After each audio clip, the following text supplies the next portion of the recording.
Suatu hari, Andi dan Ayah sedang duduk bersama. Ibu membuatkan segelas teh panas untuk Ayah, sedangkan Andi dibuatkan segelas es dingin oleh ibu.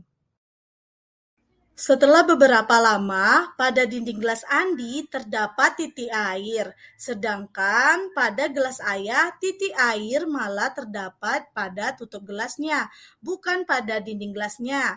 Mengapa demikian?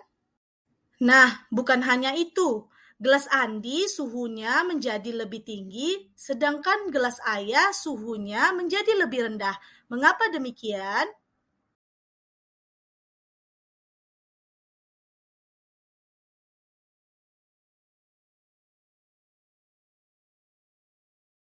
Coba kamu perhatikan, terdapat segelas air dingin yang telah dimasukkan di dalam kulkas dan diletakkan di atas meja. Suhu segelas air dingin tersebut pada saat itu 6 derajat Celcius. Beberapa menit kemudian, daerah meja di bawah gelas terasa lebih dingin dari keadaan sebelumnya. Coba kamu berikan rangkuman yang tepat mengenai konsep kalor pada peristiwa ini ya. Nah, di sini ada dua orang anak yang sedang makan. Zat gizi pada makanan mengandung energi yang satuannya menggunakan kalori. Coba kamu bandingkan manakah energi yang lebih besar antara kedua anak jika dikonversi ke dalam satuan joule. Sekarang coba berikan contoh yang lain dalam kehidupan sehari-hari yang dapat menunjukkan peristiwa kalor dapat mempengaruhi suhu benda ya. Untuk itu, carilah informasi tentang perubahan wujud yang memerlukan kalor dan yang melepaskan kalor. Kemudian isi pada gambar berikut ya. Setelah mengetahui proses perubahan wujud yang memerlukan atau melepaskan kalor, coba kamu perhatikan gambar berikut. Di sini terdapat 3 wadah berbeda bentuk yang berisi air dengan massa yang sama dan dipanaskan dengan besar api yang sama. Coba kamu tafsirkan, manakah wadah yang lebih cepat menguap?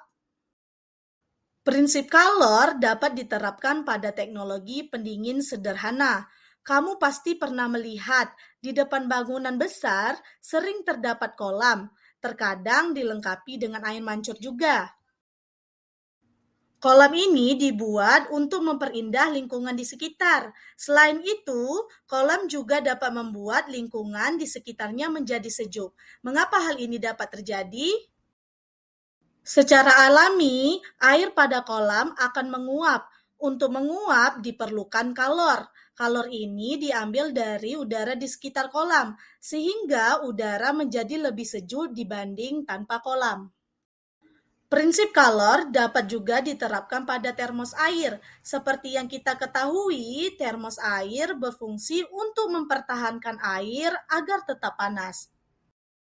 Nah, untuk itu, coba kamu jelaskan konsep kalor pada termos air ya.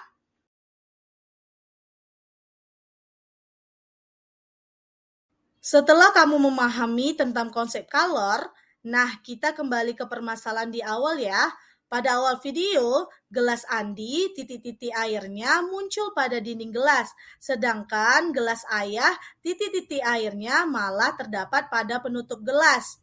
Kemudian selain itu, gelas Andi mengalami kenaikan suhu, sedangkan gelas Ayah mengalami penurunan suhu.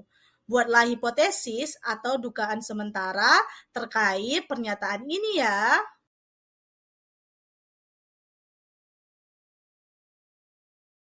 Untuk membuktikan hipotesis kamu, coba lakukan 3 kegiatan berikut. Kegiatan ini telah disediakan pada LKPD dan jawablah pertanyaan-pertanyaan yang tersedia ya.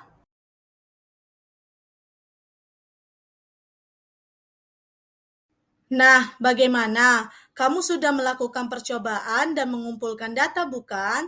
Sekarang coba kamu membuat kesimpulan yang benar. Mengapa gelas Andi titik airnya muncul pada dinding gelas, sedangkan gelas Ayah titik airnya malah muncul pada penutup gelasnya? Yang kedua, mengapa gelas Andi mengalami kenaikan suhu, sedangkan gelas Ayah malah mengalami penurunan suhu?